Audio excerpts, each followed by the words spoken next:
ಶಿಡ್ಲಘಟ್ಟದ ಪೌರಾಯುಕ್ತೆ ಅಮೃತ ಗೌಡ ಅವರಿಗೆ ಬೆದರಿಕೆ ಪ್ರಕರಣಕ್ಕೆ ಸಂಬಂಧಪಟ್ಟಂತೆ ಕಾಂಗ್ರೆಸ್ನ ಮುಖಂಡ ರಾಜೀವ್ ಗೌಡಗೆ ಬಂಧನದ ಭೀತಿ ಎದುರಾಗ್ತಾ ಇದೆ.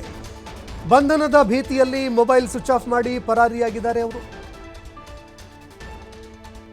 ಕಾಂಗ್ರೆಸ್ನ ಮುಖಂಡ ರಾಜೀವ್ ಗೌಡಗೆ ಬಂಧನ ಭೀತಿ ಎದುರಾಗಿದೆ. ಹೀಗಾಗಿ ಬಂಧನ ಭೀತಿಯಲ್ಲಿ ಮೊಬೈಲ್ ಸ್ವಿಚ್ ಆಫ್ ಮಾಡಿಕೊಂಡು ಈಗ ತಲೆಮರೆಸಿಕೊಂಡಿದ್ದಾರೆ.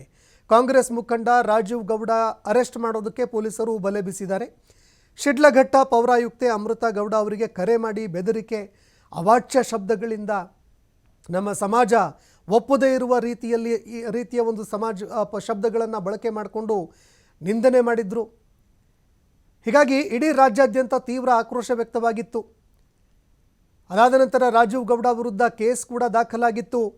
ಈ ಪ್ರಕರಣಕ್ಕೆ ಸಂಬಂಧಪಟ್ಟಂತೆ ಈಗ ರಾಜೀವ್ ಗೌಡ ಅವರನ್ನು ಅರೆಸ್ಟ್ ಮಾಡೋದಕ್ಕೆ ಒಂದೆಡೆ ಪೊಲೀಸರು ಹುಡುಕಾಟ ನಡೆಸಿದ್ದಾರೆ.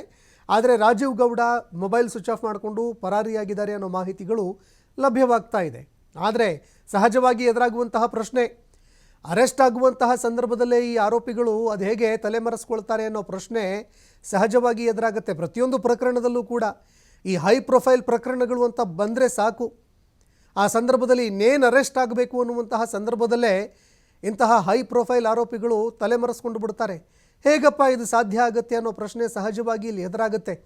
ಯಾಕಂದರೆ ಒಬ್ಬ ಪೌರಾಯುಕ್ತೆಗೆ ಬೆದರಿಕೆ ಹಾಕಿದರೂ ಕೂಡ, ತೀವ್ರ ಕಟುವಾಗಿರುವಂತಹ ನಿಂದನೀಯ ಪದಗಳನ್ನು ಬಳಕೆ ಮಾಡಿದ್ರೂ ಕೂಡ ಅವರ ಅರೆಸ್ಟ್ ಆಗಲಿಲ್ಲ ಅನ್ನುವಂತಹ ಒಂದು ಆಕ್ರೋಶ ವ್ಯಕ್ತವಾಗ್ತಾ ಇತ್ತು. ಆದರೆ ಈಗ ತಲೆಮರೆಸ್ಕೊಂಡಿದ್ದಾರೆ. ಅಧಿಕಾರಿಗಳು ಅದು ಯಾವಾಗ ಅರೆಸ್ಟ್ ಮಾಡ್ತಾರೆ ಅನ್ನುವಂಥದ್ದನ್ನು ಕಾದು ನೋಡಬೇಕಾಗುತ್ತೆ.